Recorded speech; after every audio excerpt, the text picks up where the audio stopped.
시간 흐름이 중요합니다. 자, 나 때문에 안 보인다는데? 주, 춘, 춘추, 신한, 전국시대, 그 다음에 진, 한, 그 다음에 위진, 남북조, 수당. 시대, 그 다음에 수, 당나라죠. 자, 이 중국사는 하나의 왕조이기도 하고 하나의 나라로도 볼 수 있습니다. 크기가 작으면 왕조, 뭐 크기가 크면 나라라고 볼 수 있겠죠. 그래서 상나라 때 우리 배운 뭐가 나왔어요? 각골문자. 네, 각골문자가 나오면서 아 진짜 얘네 오늘날의 한자와 비슷하구나 하면서 정말 상상이 아니라 진짜 중국의 역사가 시작됨을 알 수가 있죠. 자, 주나라 때는 영토가 넓어져서 좀 더 효율적으로 다스리기 위해서 왕이 수도권을 다스리고 이 지방은 피해 관계를 맺은 혈연 관계에 맺은 제후들한테 나눠주는 봉건 제도를 실시합니다. 땅을 나눠주는 이유는 무슨 관계? 혈연 관계이기 때문에 그렇습니다. 뭐만 내면? 세금만 내면 그 지역은 그 나누어진 제후가 잘 다스릴 수 있게끔 하는 제도였죠. 근데 이 제도의 가장 큰 문제는 시간이 지나면 지날수록 순해져요. 관계가 점점점 멀어지니까 배신할 확률이 커지면서 주나라는 멸망을 하게 됩니다. 멸망. 자, 그런 다음에 이제 나라가 이제 다 분열되면서 굉장히 혼란한 전국시대입니다. 전국시대. 자, 굉장히 혼란했는데 이때 새로 나온 무기가 있습니다. 그 무기가 철기, 철제 자, 동기. 그래서 이 철기를 이용해서 소 뒤에다가 쟁이로 이걸 묶기도 하죠. 그래서 소가 닦아는 무경이 실시되고 어떻게 하면 나라를 잘 살게 할 수 있을까? 다양한 사상가들이 나오게 됩니다. 그래서 그걸 뭐라고 하죠? 제자백가. 제자백가라고 하죠. 그래서 그 제자백가 종류에는 유가, 그 다음에 법가, 그 도가, 다음에 도가, 묵가, 그 다음에 묵가가 있습니다. 자, 유가는 누구죠? 공자, 맹자. 공자가 인과 예를 강조하라. 자, 도덕 정치. 법가는 한비자가 얘기를 하고 이거는 가장 중요한 게 법이다. 자, 도가는 자연스러운 삶. 그래서 얘는 노자, 장자가 여기 있습니다. 자, 묵가는 뭐예요? 묵묵히 사랑하자. 묵묵히 우리 차별 없는 묵묵히 차별 없는 사랑. 쌤 묵자 안 적으셨어요. 없는 사랑. 자, 네, 묵자. 자, 이렇게. 자, 이 혼란했던 이 춘추전국 시대를 가장 강력한 사상이 뭐예요? 법가. 그죠? 말 안 들으면 죽인다 하면 열심히 하겠죠. 자, 그래서 이 법가를 바탕으로 이 어마어마했던 혼란한 시대를 통일한 사람이 있었으니 그 사람이 누군가요? 그렇죠. 진시황입니다. 이제 왕이 아니라 왕보다 더 높은 황제라는 단어를 처음 사용한 사람이에요. 진시황. 자, 이 사람은 혼란한 걸 통일했으니까 뭔가 통일을 해야겠죠. 그래서 나라를 다스리려면 세금이 많이 필요하니까 이 세금을 받기 위해서 도, 량, 평을 통일을 합니다. 몇 월 며칠까지 세금 내라. 읽을 줄 알아야겠죠. 자, 문자도 통일합니다.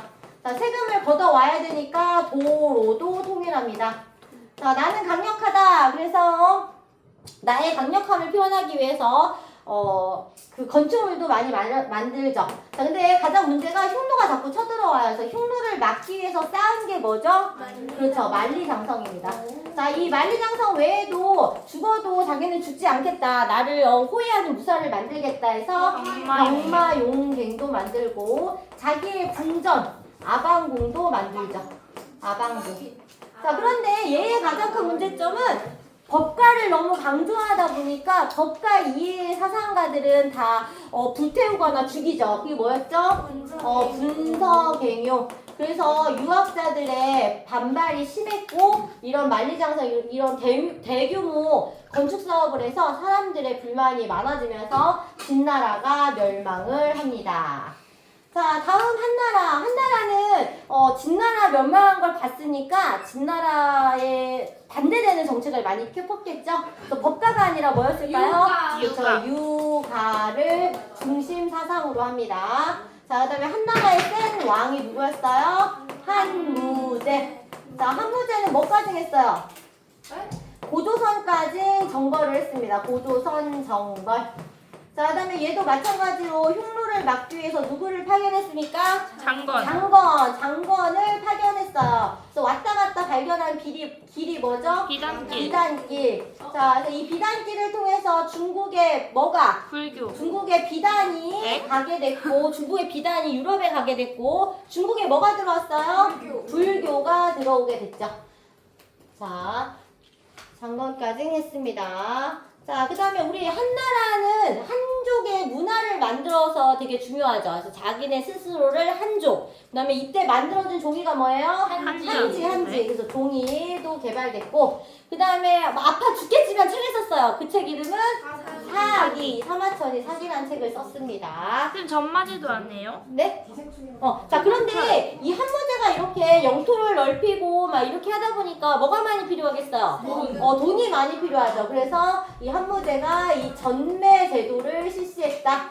그래서 이 소금과 철, 술 이런 전매 제도를 실시했고, 자, 이 진시황과 한무제의 공통점은 다 왕권이 셌다, 약했다.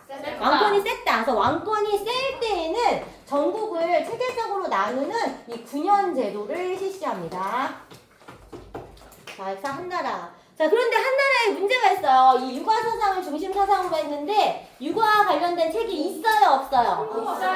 없죠. 왜냐면 다 불태워버려서. 그래서 옛날에 그 책을 읽었던 사람이나 그 책을 공부했던 사람들한테 가가지고 다시 이 유학에 대해서 다시 공부하는 훈고학이 이때 발달을 했습니다. 네. 자, 그런데 이제 한나라도 역시 이제 호족과 지방 세력이 성장하면서 호족이 성장하고, 그 다음에 농민 반란, 황건적의 난으로 이제 멸망을 하게 되고, 이제 위진 남북조 시대로 돌아가게 되죠. 자, 춘추전국 시대, 위진 남북조 시대 이렇게 나라 이름이 길면 안정되다, 혼란하다? 혼란합니다. 자, 위진 남북조 시대가 혼란한 이유는 북쪽에서 말 타고 누가 와요? 성 잘하는 선비족이 옵니다. 자, 그래서 선비족이 중국 본토로 오게 되니까 원래 살고 있던 한족과 잘 지내야 되겠죠. 그래서 한족의 문화를 같이 융합하겠다. 이 한화 정책을 추진하는 왕이 누구였습니까? 그렇죠. 얘가 효문제죠. 나는 선비족과 못 살겠다. 나는 죽어도 못 살겠다 해서 남쪽으로 내려가서 뭐를 했어요? 강남을 개발한 한족들도 있습니다. 자, 전체적으로 이때 선비족이 세면서 이 선비족은 아무래도 말 타고 다녔으니까 공부할 시간이 별로 없었겠죠. 그래서 관리를 뽑을 때 어떤 제도를 했어요? 그렇죠. 국품중정제, 추천제, 국품중정제로 관리를 이제 선발합니다. 자, 전반적으로 사회가 혼란했기 때문에 혼란하면 항상 종교가 발달합니다. 그 종교 이름이 뭐예요? 불교와 도교 이런 청담 사상 등이 이때 발달을 합니다. 네. 자, 그래서 이 혼란했던 또 위진 남북조 시대를 통일한 나라가 이제 수나라죠. 수의 누가? 수문제가 나라를 통일하고 우리는 다시 한족이 잡은 겁니다. 그래서 우리는 똑똑한 사람들을 관리로 뽑겠다. 그래서 시험을 문제를 내서 관리를 뽑은 제도 뭐예요? 그렇죠. 과거제를 실시를 했습니다. 자, 관리를 뽑아놨으니 그 사람들한테 용돈도 월급도 줘야 되고 나라를 잘 다스리기 위해서는 물자가 필요하니까 강남에 있는 물자를 끌어오기 위해서 뭐를 만들었어요? 대운하.